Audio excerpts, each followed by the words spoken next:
This is a look at the progress of the harness. Right now, it still looks pretty disheveled, but it has come a long way, believe it or not, from the last video.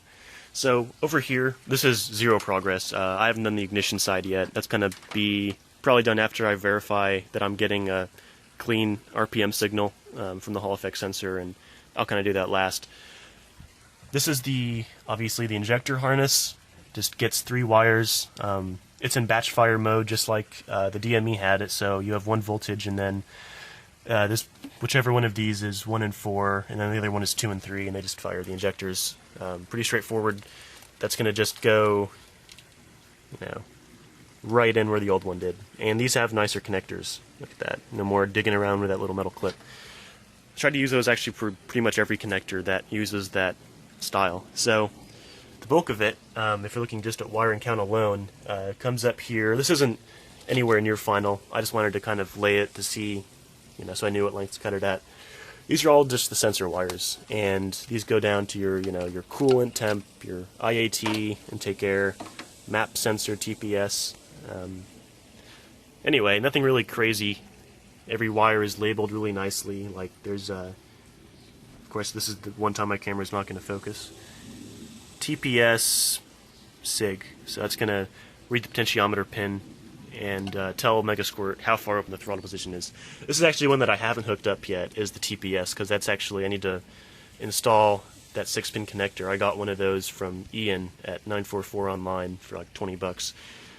Kind of a high price, but where else are you going to get it?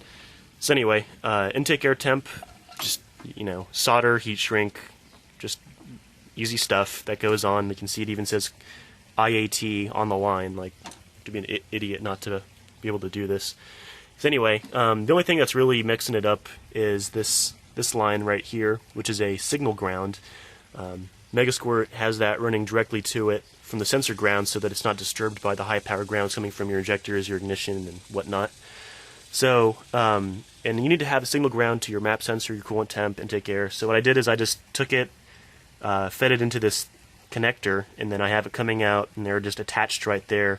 So I can not only disconnect it, but it also serves to branch it 3 ways. So one of those goes to the map, one goes to the intake air temp, which will be somewhere in this area, and the coolant temp, which clips on right where that blue plug is down there underneath the throttle body. The only other thing I think is the Hall effect harness. This red wire is 12 volts. This is another signal ground wire. I decided just to keep this one exclusively for the Hall effect because I do want a nice clean signal on that. No chances of disturbance, no matter how small.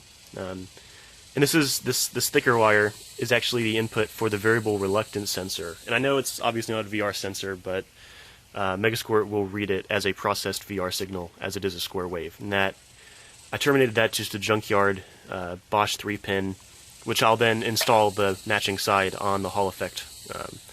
It comes with just 3 wires coming off of it, so I wanted a way to disconnect it. The last thing is this, which is just going to go to that air valve, which I don't know how well you can really see it. The auxiliary air valve that lives under the intake manifold between 2 and 3. I really wanted to do a cool, a new way to idle the car without using a 30-something-year-old part, but I kind of just decided, it works.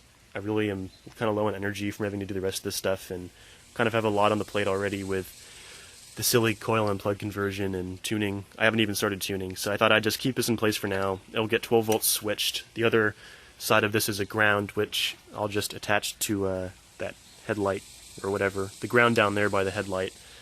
So that's about it. I'm going to make a separate video for that power panel I showed you that was installed on a spare kick panel.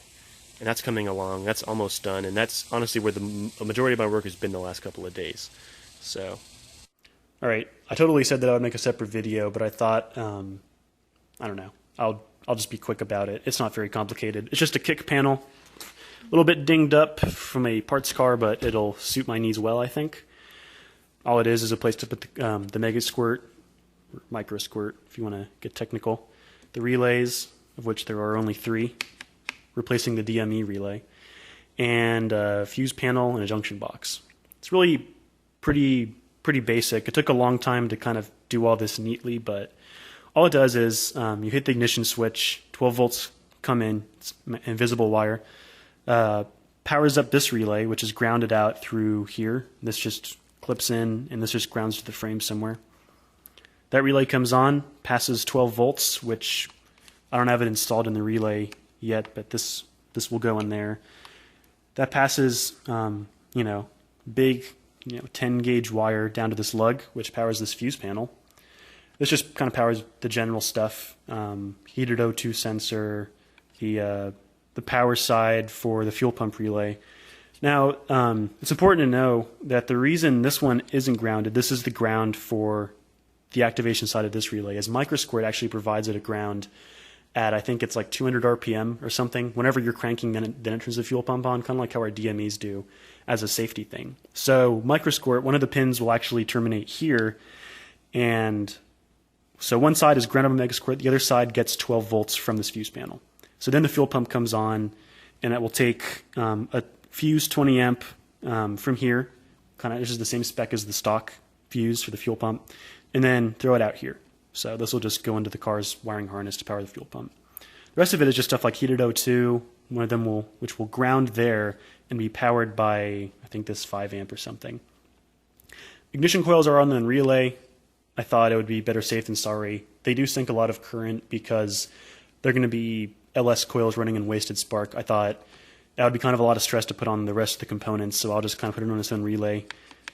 It even has like a cool little groove. What on earth? No idea.